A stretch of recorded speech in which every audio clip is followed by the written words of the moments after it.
मान्यवर विधायक श्री टंकधर त्रिपाठी।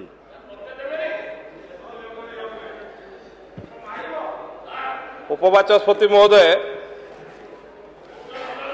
गत किछि दिन तले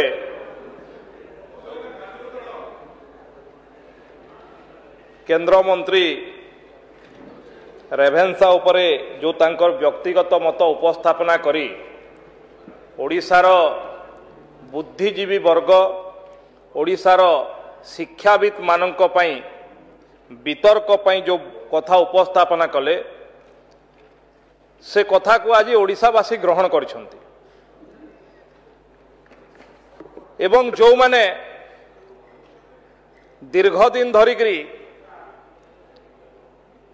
कहार रिमोट रे चालुथले आज 200 वर्ष जो माने भारत वर्ष को शासन कले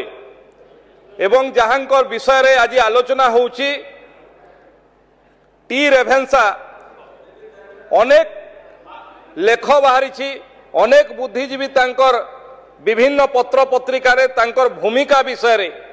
ओडिशावासी विषय रे तांकर मनरे कौन अवधारणा थिला कौन तांकर वक्तव्य थिला अनेक कथा बाहरी उत्साहहीन एवं आलस्य परायण ओडिशार लोक ए कथा देश काल पात्र रे लेखक जेपी दास उल्लेख करथिले एवं नौंक दुर्भिक्षा को परिस्थिति रे घटिथिला एवं से समय रे किए दायी जो नर हत्या हैला सेथिरे किए दायी थिला एवं 200 वर्ष जो माने शासन कले तांकर ना रे नामित है कि गोटे विश्वविद्यालय रहिबो जो ओडिशार इतिहास महान जो ओडिशा रे अनेक बरपुत्र अछंती जो ओडिशा रे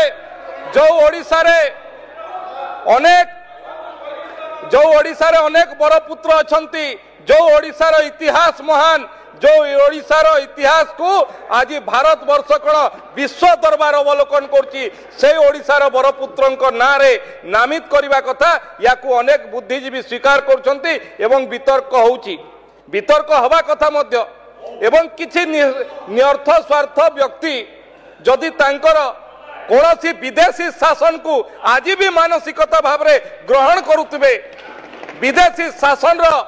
मानसिकता रे थिबे एवं तांकर चापर थिबे से भी तांकर तर्क रखंतु ओडिशावासी सामना रे गोटे बौद्धिक तर्क हवा कथा वास्तव रे 222 उपनिवेशवाद जो माने विदेशी शासन ना रे रहिबा कथा किंबा ओडिशार जणे बरपुत्र ओडिशार जणे ये ओडिशा को जो माने ओडिशार संस्कृति को ओडिशार परंपरा को ओडिशार वीरत्व को जो माने रुद्धिमंत करचंती तांकर ना रहिबा कथा ता ऊपर वितर्क हेले निश्चित भाव रे काहार कोन भावना अछि ओडिशा प्रति